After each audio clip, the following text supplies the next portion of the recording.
Star ಬೇಡ, ನೀವೆಲ್ಲ ಇಷ್ಟು ಪ್ರೀತಿಯಿಂದ ನನಗೆ ಮಾರ್ಗದರ್ಶಕರಾಗಿ ನಾನು ಕೆಲಸ ಶುರು ಮಾಡಿದಾಗಲಿಂದ ಹಿಡಿದು ಇವತ್ತಿನವರೆಗೂ ಎಷ್ಟು ಮಟ್ಟಿಗೆ ಕೈ ಹಿಡಿದು ನಡೆಸ್ತಾ ಇದ್ದೀರಾ. ಆ ಒಂದು ಎಲ್ರಿಗೂ ನಿಮಗೆ ನನ್ನ ಕಡೆಯಿಂದ ನನ್ನ ಜೀವನದ ಒಂದು ನನ್ನನ್ನು ನಡೆಸುವಂಥ ಒಂದು ಲಿಬರ್ಟಿ ಎಲ್ರಿಗೂ ಕೊಟ್ಬಿಟ್ಟಿದ್ದೀನಿ. ಅದು ಹಾಗೆ ಇರಲಿ ಅಂತ ನಾನು ಇಷ್ಟಪಡುವಂಥ ನಿಮ್ಮ ಹುಡುಗ, ನಿಮ್ಮ ರಾಘು.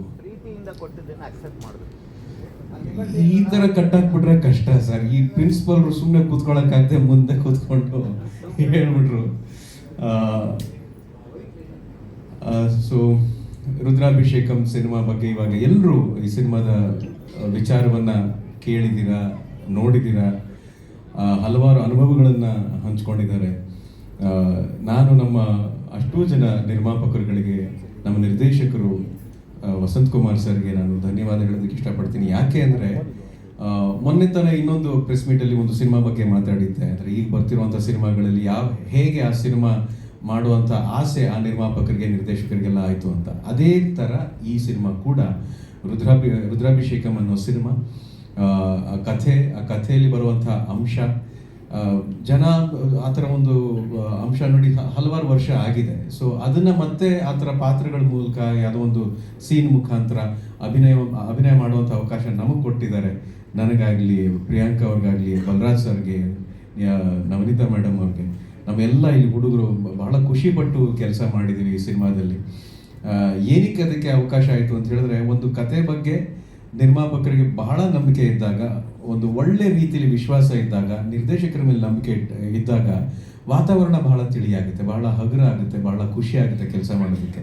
ಅಂಥ ಅನುಭವಗಳನ್ನೇ ನಾನು ಕೂಡ ನನ್ನ ಎಲ್ಲ ಸಹ ಕಲಾವಿದರ ಜೊತೆಗೆ ನಾನು ಕೂಡ ಆ ಅನುಭವನ ಪಡೆದಿದ್ದೀನಿ. ನಾನು ಮನೋಹರ್ ಅಂಕಲ್ಗೆ ನಾನು ವಿಶೇಷವಾಗಿ ಥ್ಯಾಂಕ್ಸ್ ಹೇಳಬೇಕು. ಆ್ಯಕ್ಚುಲಿ ಮನೋಹರ್ ಅಂಕಲ್ದು ನಮ್ಮದು ಸ್ವಲ್ಪ ಕೆಲಸ ಬಾಕಿ ಇದೆ, ಡಿವೋಷನ್ ಆಲ್ಬಮ್ ಮಾಡಬೇಕು ಅಂತ ನಮ್ಮ ತಂದೆ ಹೇಳ್ತಾ ಇದ್ರು. ಅದನ್ನು ಈಗಲೂ ಹೇಳ್ತಾ ಇದ್ವಿ, ಯಾವಾಗ ಆಗುತ್ತೋ ಗೊತ್ತಿಲ್ಲ, ಬಹುಶಃ ಈಗ ಸ್ವಲ್ಪ ದಿವಸದಲ್ಲೇ ಆಗುತ್ತೆ. ಆದರೆ ಮನೋಹರ್ ಅಂಕಲ್ ಅವರ ಸಂಗೀತ ನಿರ್ದೇಶನದಲ್ಲಿ ಕೆಲಸ ಮಾಡುವಂಥ ಅವಕಾಶ ನಮಗೆ ಸಿಕ್ಕಿದೆ. ಅದು ಜನ್ಮದ ಜೋಡಿ ಆಗಿರ್ಬೋದು, ನಮ್ಮ ಚಿಕ್ಕ ಅಂತ ಒಂದು ಸಿನಿಮಾ ಅಂಕಲ್ ನಾವು ಕೆಲಸ ಮಾಡಿದಾಗ್ಬೋದು, ಅವಾಗವಾಗ ಕೆಲಸ ಮಾಡ್ತಿರ್ತೀವಿ. ಆದರೆ ಈ ಥರ ಕಥೆ ಸಿಕ್ಕಿದಾಗ, ಈ ಥರ ಒಂದು ಹಿನ್ನೆಲೆ ಸಿಕ್ಕಿದಾಗ ಕೆಲಸ ಮಾಡೋದಕ್ಕೆ ಒಂದು ವಿಶೇಷವಾದ ಚೈತನ್ಯ ಇರುತ್ತೆ.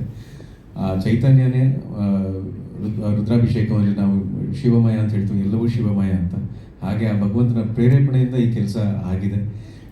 ಮುಂದಕ್ಕೂ ಕೂಡ ನಿಮ್ಮೆಲ್ಲರ ಪ್ರೀತಿ, ಪ್ರೋತ್ಸಾಹ, ಮಾರ್ಗದರ್ಶನ ಮೇಲೆ ಇರಲಿ ಅಂತ ನಾನು ಕೇಳಿಕೊಂಡು ಬೇಡಿಕೊಂಡು, ನಿಮ್ಮೆಲ್ಲರ ಪ್ರೋತ್ಸಾಹ, ನಿಮ್ಮೆಲ್ಲರ ಆಶಯ ನನಗೆ ಬಹಳ ಮುಖ್ಯ. ಪ್ರತಿ ಹಂತದಲ್ಲೂ ಅದೇ ಕೇಳ್ಕೊಳ್ಳೋದು. ನಾವೇನೇ ಕೆಲಸ ಮಾಡ್ಬೋದು, ಕೆಲಸ ಮಾಡ್ತೀವಿ, ಆ್ಯಕ್ಟ್ ಮಾಡ್ತೀವಿ, ಪ್ರಮೋಟ್ ಮಾಡ್ತೀವಿ, ಆದರೆ ಅದೆಲ್ಲದ್ರ ಹಿಂದೆ ಒಳ್ಳೇದಾಗಲಿ ಇವ್ರಿಗೆ ಅನ್ನೋದು ಉದ್ದೇಶ ಜೊತೆಗೆ ನೀವು ಬರ್ತಿರಲ್ಲ, ನನಗದು ಬಹಳ ಮುಖ್ಯ. ಹಾಗಾಗಿ ನಿಮ್ಮಿಂದ ನಮಗೆಲ್ರಿಗೂ ಒಳ್ಳೇದಾಗಲಿ ಅಂತ ನಾನು ಕೇಳ್ಕೊಳ್ತಾ ನನ್ನ ಮಾತನ್ನು ಮುಗಿಸ್ತೀನಿ. ಧನ್ಯವಾದಗಳು. ಮತ್ತೊಮ್ಮೆ ಹೇಳ್ತೀನಿ, ದಯವಿಟ್ಟು ಸ್ಟಾರ್ ಬೇಡ, ರಾಘು ಅಂತಲೇ ಕರೀರಿ, ನನಗದೇ ಪ್ರೀತಿ ಸರ್.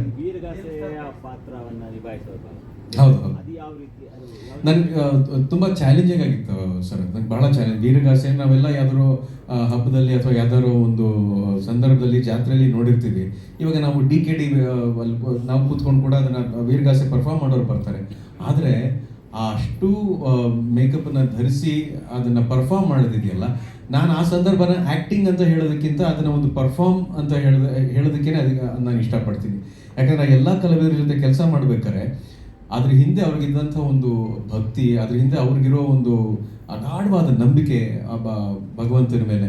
ಏನಾಯಿತು ಅಂದರೆ, ಆ್ಯಕ್ಚುಲಿ ನಾವು ಒಂದು ಫಸ್ಟು ಸಿನಿಮಾ ಆ ಪರ್ಟಿಕ್ಯುಲರ್ ಪೋರ್ಷನ್ ಶೂಟ್ ಮಾಡ್ಬೇಕಾದ್ರೆ ಮೇಕಪ್ ಎಲ್ಲ ಹಾಕಿದ್ರು, ಕಿರೀಟ ಹಾಕಿದ್ರು, ನಾನು ಸೀದಾ ಶಾರ್ಟ್ಗೆ ಹೋದೆ. ಏನೇ ಆದರೂ ಅದೊಂದು ಪರ್ಟಿಕ್ಯುಲರ್ ಶಾರ್ಟ್ ನಮಗೆ ಬರ್ತಿಲ್ಲ. 4ರಿಂದ 5 ಟೇಕ್ ಏನೋ ಬರಲಿಲ್ಲ. ಆಮೇಲೆ ಅವ್ರು ಯಾರೋ ಹೇಳಿದ್ರು, ಕಿವಿಲ್ ಬಂದು ಹೇಳಿದ್ರು, ಸರ್ ನಾವು ಕಿರೀಟ ಹಾಕೋತಿದ್ದೀರಲ್ಲ, ಅದನ್ನು ಇಟ್ಬಿಟ್ಟು ಅದಕ್ಕೆ ಒಂದ್ಸಲ ನಮಸ್ಕಾರ ಮಾಡಿ, ಆಮೇಲೆ ಅದನ್ನು ಕಿರೀಟ ಧಾರಣೆ ಮಾಡಿ ಆಮೇಲೆ ಮಾಡಿ ಅಂತ. ಸರ್ ಒಂದೇ ಟೇಕಲ್ಲಿ ಓಕೆ ಆಯ್ತು ಅದನ್ನು ಮಾಡಾದ್ಮೇಲೆ. ಅಂದರೆ ನಾನು ಏನು ಹೇಳಕ್ಕೆ ಬರ್ತಿದ್ದೀನಿ ಅಂದರೆ, ಎಲ್ಲರ ಮನಸ್ಸಲ್ಲೂ ಒಂದು ವಿಶ್ವಾಸ ಅನ್ನೋದಿರುತ್ತೆ, ಎಲ್ಲರ ಮನಸ್ಸಲ್ಲೂ ಒಂದು ನಂಬಿಕೆ ಅನ್ನೋದಿರುತ್ತೆ. ಆ ನಂಬಿಕೆ ಒಂದೊಂದ್ಸಲ ಎಷ್ಟು ಗಟ್ಟಿಯಾಗುತ್ತೆ ಅಂತ ಹೇಳಿದ್ರೆ, ಅಕಸ್ಮಾತ್ ಅದ್ರ ಬಗ್ಗೆ ಅರಿವು ಇಲ್ಲದೇ ಇರೋರ್ಗೂ ಕೂಡ ಅದರ ಪ್ರಭಾವ ಬೀರೋಕ್ಕೆ ಶುರುವಾಗುತ್ತೆ. ಇದನ್ನು ನಾನು ರುದ್ರಾಭಿಷೇಕ ಮಾಡಬೇಕಾದ್ರೆ ಅನುಭವಿಸಿದ್ದು, ಅದ್ರ ಬಗ್ಗೆ ಬಹಳ ಪ್ರೀತಿಯಿಂದ ಭಕ್ತಿಯನ್ನು ಮತ್ತೆ ಕಂಡುಕೊಂಡೆ ಅಂತ ಹೇಳಿದ್ರೆ ತಪ್ಪಾಗಲ್ಲ. ಇಡೀ ಸಿನಿಮಾಗೆ ಆ ಎಪಿಸೋಡ್ ಹೆಚ್ಚು ಕನೆಕ್ಟ್ ಆಗುತ್ತೆ. ಇಡೀ ಸಿನಿಮಾ ಕಥೆನ ಹೆಣೆದಿರೋದೇ ಆ ಎಪಿಸೋಡ್ ಸುತ್ತಮುತ್ತ. ಇಡೀ ರುದ್ರಾಭಿಷೇಕಂ ಸಿನಿಮಾಗೆ ಆ ಎಪಿಸೋಡ್ ಆಗಲೇಬೇಕು, ಆ ಥರ ಪಾತ್ರನ ನೀವು ತೆರೆ ಮೇಲೆ ನೋಡಲೇಬೇಕು. ಅದರಿಂದ ಮುಂದಕ್ಕೆ ಏನಾಗುತ್ತೆ ಕಥೆ ಅನ್ನೋದು ಇಡೀ ಸಿನಿಮಾದ ಕಥೆಯನ್ನು ಅವಲಂಬಿಸಿದೆ.